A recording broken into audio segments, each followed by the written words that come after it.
July 23rd, 2009. I'm going to show you. It's Stacey Vero Sucks, cooking with me. I'm going to show you how I cook a really good turkey burger. Okay? Now, these are already made that I got at Walmart, but you can get just the meat and make just the turkey meat, because it's more healthier for you to have turkey meat than regular meat. Or you can get, like if you're a vegetarian or a vegan, gay god in case you're watching this, you can get that stuff too and make it.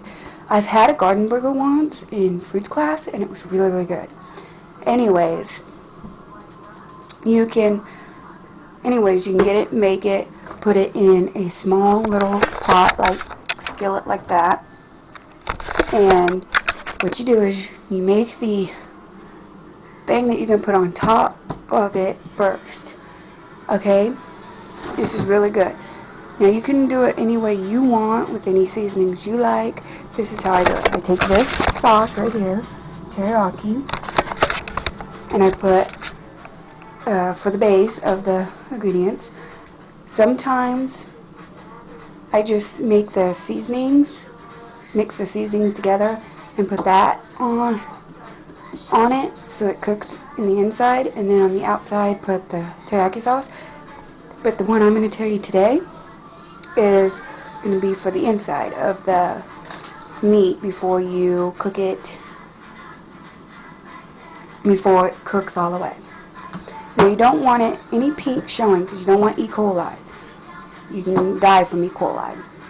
So I usually, since they're this big, it's hard to cook them this big, I usually wait until it thaws and then break it in the middle, so there's two halves, and then I would put in a bowl some Mrs. Dash.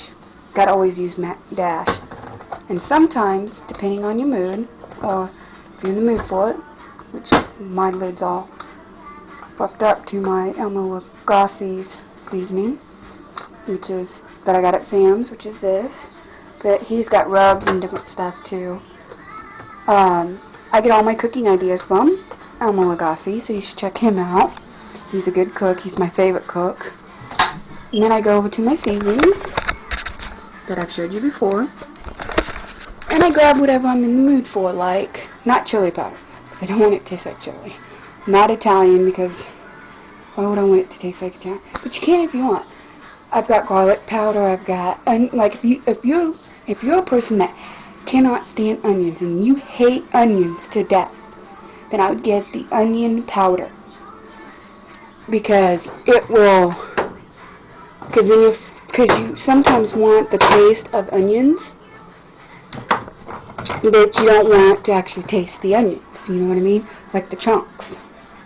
So I would get this, and it'll have the flavor of onions without actually having the chunks.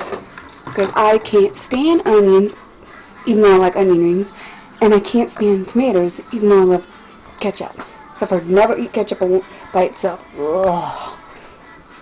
Anyways, so I usually grab this stuff, as everything else drops, this dry rub to use. Sometimes I would grab this stuff, which has a lot of the vegetables and fruit and stuff, little vegetables in it that you can't even taste, the chunks of, like peppers and tomatoes and onions and things like that. But there's a lot of stuff you can use for seasonings. Anyways, you grab all the seasonings that you want to use. I even have a mixed seasoning thing right here. So it's got all different kinds of seasonings in one.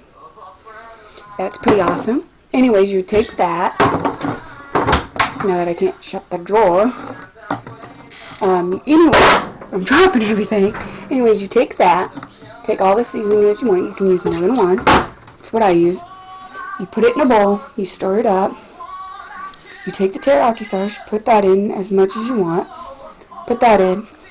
You wait until you put, as Rachel Ray would say, O-V-V, or however you say it. Put on olive oil in because it's more healthier. And then you take a napkin and rub it all around. That way you don't have too much.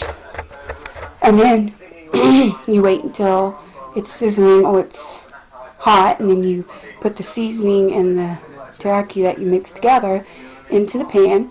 Then you take your good old meat and you put that right on top.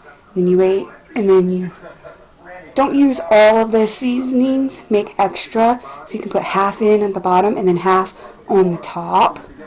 And then you put it on the top, and then you flip it with a spatula that looks like this. Either this spatula or this spatula, so you don't mess up the seasoning that's on top. Don't use the clamp one like this, because I tried it.